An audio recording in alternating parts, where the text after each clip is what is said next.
Halo, perkenalkan nama saya Marco Ganius dengan NIM 22114899 dari kelas 22 Informatika 06. Hari ini saya akan menjelaskan tentang evolusi arsitektur komputer. Tanpa berlama-lama lagi, mari kita masuk ke materinya. Oke, pertama saya akan menjelaskan apa itu komputer. Komputer adalah sebuah perangkat elektronik yang mampu melakukan pemrosesan data, perhitungan matematika, penyimpanan informasi, serta eksekusi program perangkat lunak. Ia beroperasi berdasarkan rangkaian instruksi yang diberikan oleh pengguna atau program, menjadikannya alat serbaguna yang dapat digunakan untuk berbagai tugas. Komputer terdiri dari beberapa komponen utama, termasuk Central Processing Unit atau CPU yang berfungsi sebagai otaknya, memori untuk penyimpanan data, perangkat input seperti keyboard dan mouse, perangkat output seperti monitor dan speaker, serta berbagai perangkat keras tambahan dan perangkat lunak yang memungkinkannya menjalankan aplikasi yang beragam. Dengan kemampuan adaptasinya yang luar biasa, komputer telah menjadi perangkat penting dalam berbagai bidang, mulai dari bisnis hingga ilmu pengetahuan, mengubah cara kita bekerja, berkomunikasi, dan mengakses informasi. Oke, setelah itu kita akan lanjut ke sejarahnya. Sejarah komputer terdapat 5 generasi. Generasi pertama pada tahun 1940 sampai 1956. Generasi kedua pada tahun 1956 sampai 1963. Terus untuk generasi ketiga pada tahun 1964 sampai 1967. Selanjutnya generasi keempat dimulai dari 1971 sampai sekarang. Kemudian generasi kelima yang dari sekarang hingga masa depan. Oke, pada penjelasannya, generasi pertama komputer yang berlangsung pada tahun 1940 hingga 1956 merupakan periode awal dalam perkembangan teknologi komputer modern. Era ini ditandai dengan penggunaan tabung vakum sebagai komponen utama dalam komputer pertama yang sepenuhnya elektronik, seperti ENIAC. Meskipun inovatif dan pada masanya, komputer generasi pertama memiliki keterbatasan besar dalam hal ukuran, biaya, dan kecepatan. Mereka sangat besar, memakan ruang yang luas, membutuhkan daya listrik yang tinggi, dan memerlukan perawatan tabung vakum yang sering. Meskipun demikian, komputer generasi pertama memainkan peran penting dalam aplikasi ilmiah dan militer serta menjadi dasar bagi perkembangan teknologi komputer selanjutnya, termasuk perkembangan transistor yang mengubah wajah komputasi dalam generasi kedua.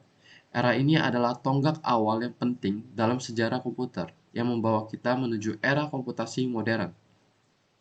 Selanjutnya, pada generasi kedua komputer yang berlangsung dari tahun 1956 hingga 1963 mencerminkan lonjakan signifikan dalam evolusi teknologi komputer. Perubahan utama terjadi dengan penggantian tabung vakum oleh transistor sebagai komponen utama dalam perangkat komputasi. Transistor yang lebih kecil, tahan lama, dan hemat energi menghasilkan komputer yang jauh lebih efisien dan praktis. Era ini menyaksikan munculnya komputer terkenal seperti PDP-i dan IBM 700 series yang menghadirkan keandalan dan performa yang lebih baik. Selain itu, pengembangan bahasa pemrograman tingkat tinggi seperti Fortran dan COBOL memudahkan para programmer untuk mengembangkan perangkat lunak yang lebih efisien. Sementara peningkatan kapasitas memori memungkinkan penyimpanan data yang lebih besar dan kompleks. Generasi kedua adalah tonggak penting yang membuka jalan bagi pengguna komputer dalam berbagai aplikasi, mulai dari penelitian ilmiah hingga bisnis dan industri. Selanjutnya, generasi ketiga komputer dari tahun 1964 hingga 1971 ditandai dengan penggunaan sirkuit terpadu atau IC yang memungkinkan peningkatan dramatis dalam ukuran dan kinerja komputer. IBM System atau 360 adalah salah satu contoh penting dari era ini yang mendefinisikan standar industri. Generasi ketiga menciptakan komputer yang lebih kecil, lebih cepat, dan lebih efisien, memungkinkan penggunaan komputer yang lebih luas dalam berbagai sektor seperti bisnis, pendidikan, dan industri. Selain itu, perkembangan bahasa pemrograman tingkat tinggi semakin memudahkan pengembangan perangkat lunak, sementara kemajuan dalam jaringan komputer dan sistem operasi membuka pintu bagi komputasi yang lebih terhubung dan interaktif. Selanjutnya, Generasi keempat dari 1971 hingga sekarang ditandai oleh era komputer pribadi atau PC dan perkembangan perangkat lunak.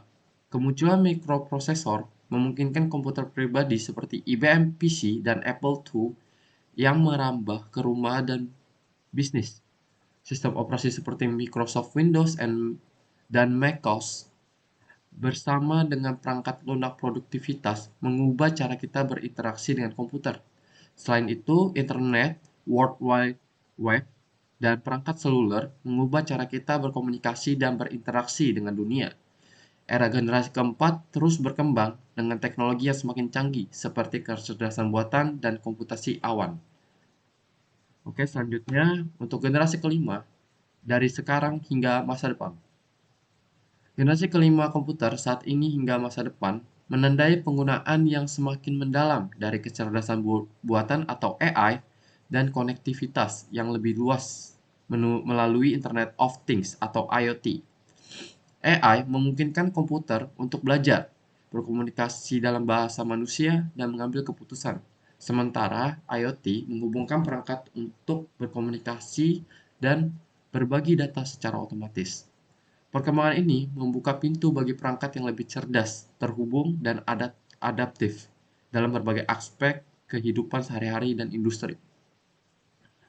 Oke, untuk kesimpulan sejarah generasi komputer adalah bahwa setiap generasi komputer telah memberikan kontribusi penting dalam perkembangan teknologi komputer. Generasi pertama dengan tabung vakum, generasi kedua dengan transistor, dan generasi ketiga dengan sirkuit terpadu menggambarkan evolusi perangkat keras yang telah mengubah komputer menjadi lebih kecil, lebih cepat, dan lebih efisien. Generasi keempat menandai era komputer pribadi dan perangkat lunak yang lebih ramah pengguna.